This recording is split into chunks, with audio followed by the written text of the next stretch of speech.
तो बिहार में उनकी पार्टी का कोई जनाधार नहीं है, इसलिए उनको चाहिए कि इंडिया से मिलकर, वो कई बार एमपी रह चुके हैं, अपना एक सीट बरकरार रखें और वो एनडीए को हरावें। अगर वो इंडिया से शामिल नहीं होते हैं, इंडिया में शामिल नहीं होते हैं, तो ऐसी हालत में सेकुलर वोट जो पूर्णिया का है वो बटेगा और कुछ न कुछ इंडिया गठबंधन को नुकसान होगा। क्योंकि बीजेपी जो एनडीए गठबंधन है, एक भी वोट पप्पू यादव को नहीं देगा। तो ऐसी हालत में इंडिया गठबंधन का ही वोट उनको मिलेगा और कुछ न कुछ हरासमेंट इंडिया गठबंधन को ही होगा। इसलिए चाहिए उनको कि अपना सीट बरकरार कैसे रखें। यहां के जो इंडिया गठबंधन के बड़े नेता हैं उनसे मिलें, अपना सीट, एक सीट मांगे और उस पर लड़े। जहां तक पप्पू यादव की बात है, एक समय था कि पप्पू यादव सीमांचल के बहुत बड़ा नेता हुआ करते थे और उस समय जनता दल था। जो आज जो है राष्ट्रीय जनता दल है वो नहीं था, वो संयुक्त रूप से जितने भी पार्टियां हैं वो सब मिलकर के जनता दल था और बाद में धीरे धीरे विखंडित होकर के लोग अपना स्वार्थ के हिसाब से अपने अपने दल को बनाए। तो आज पप्पू यादव जहां तक पूर्णिया से लड़ने का ऐलान किए हैं, तो अभी जो 2024 का जो चुनाव होने जा रहा है, यह और चुनाव के अपेक्षा बहुत अलग तरीका का चुनाव है। ये 2024 में दो धारा के बीच, दो विचारधारों के बीच यह चुनाव होने जा रहा है।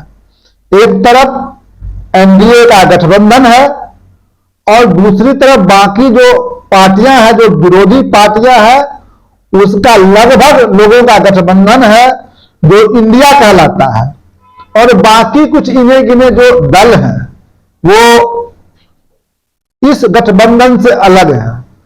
तो आज कहीं ना कहीं जो जनता है और जनता ने फैसला ले लिया है कि हमको दो गठबंधन में से एक गठबंधन को चुनना है, या तो हमको पक्ष में जाना है या हमको विपक्ष में रहना है।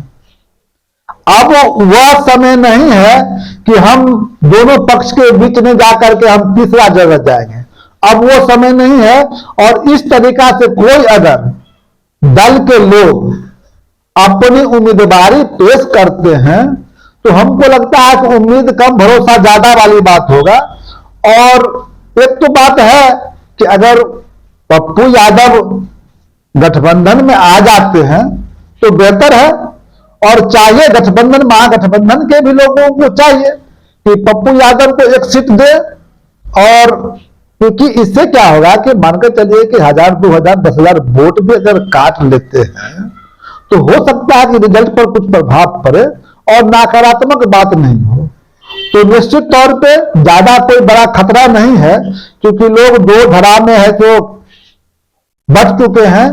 और निश्चित रूप से 2024 के चुनाव में ये दो धारा, जो विचारधारा की जो लड़ाई है, उसमें तीसरा जो लोग हैं उनका कोई वजूद नहीं बचेगा और बिल्कुल वह समाप्त हो जाएंगे। जहां तक पप्पू यादव जी की बात है, तो वो कभी सीमांचल के बहुत मजबूत नेता रहे।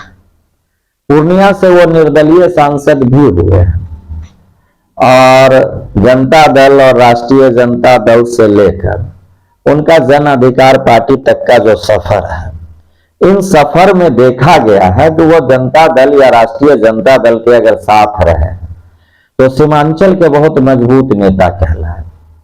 लेकिन अब किस कारण से, या महत्वाकांक्षा बस हो या किसी बहकावे में आकर, वो राजद के सांसद रहते हुए राजद का विरोध शुरू किए, लेकिन राजद ने उनकी सांसद सदस्यता को नहीं रद्द करवाई और जब टर्म पूरा हुआ तो अपना पार्टी बनाकर चुनाव लड़े, चुनाव हार गए। ठीक है, राजद को भी चुनाव में हार का मुंह देखना पड़ा, लेकिन ये भी नहीं जीत पाया। विधानसभा चुनाव में इनका कुछ नहीं चला। हाँ, कुछ वोट को काटकर जो है ये महागठबंधन को हराने का काम किए हैं। तो अभी ये ब्लैकमेलिंग की राजनीति कर रहे हैं।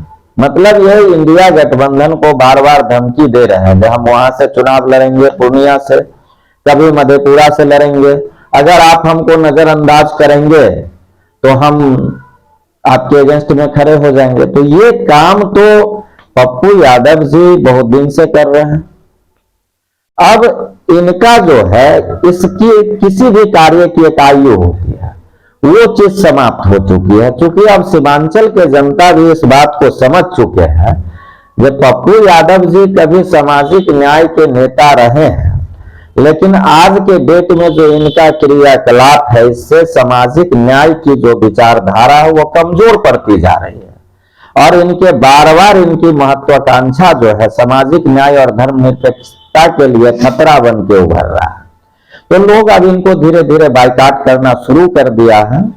अगर इंडिया गठबंधन इनको ले लेती है तो ये पूर्णिया से बहुत बड़े अंतर से जीत जाएंगे चुनाव, लेकिन अगर नहीं लेती है तो ये चुनाव नहीं जीत सकते हैं। और अगर खुद चुनाव लड़ेंगे तो थोड़ा सा प्रभाव तो पड़ेगा। में भी इंडिया गठबंधन को जीतने के लिए बहुत मशक्कत करनी पड़ेगी, लेकिन चुनाव इंडिया गठबंधन पूर्णिया मधेपुरा दोनों जीत लेगी, लेकिन मशक्कत करना पड़ेगा। और अगर ये गठबंधन को सपोर्ट कर देते हैं तो उस गठबंधन की राह आसान हो जाएगी। तो अगर ये सामाजिक न्याय के सच्चे नेता हैं तो इनको इंडिया गठबंधन शामिल करे नहीं करे, इनको सीट मिले न मिले, अगर ये वाकई भाजपा के विरोधी है, उसके बी टीम का कार्य नहीं कर रहे हैं, तो इस चुनाव में अगर इनको सीट नहीं भी मिलती है तो ईमानदारी से बीजेपी को हराने का कार्य करे तो हो सकता है कि भविष्य में लोग इनको फिर से नेता मांगे। लेकिन अगर इस बार इनके कारण सीमांचल में अगर इंडिया गठबंधन को संघर्ष करना पड़ता है तो इनकी राजनीति 2024 के बाद पूर्ण रूपेण समाप्त हो जाएगी। इनके राजनीति का अंतिम समय है। तो अगर अपने आप को राजनीति में जिंदा रखना है तो इंडिया गठबंधन को मदद करे, क्योंकि लोकतंत्र खतरे में है, धर्मनिरपेक्षता खतरे में है, समाजवाद खतरे में है, समानता खतरे में है।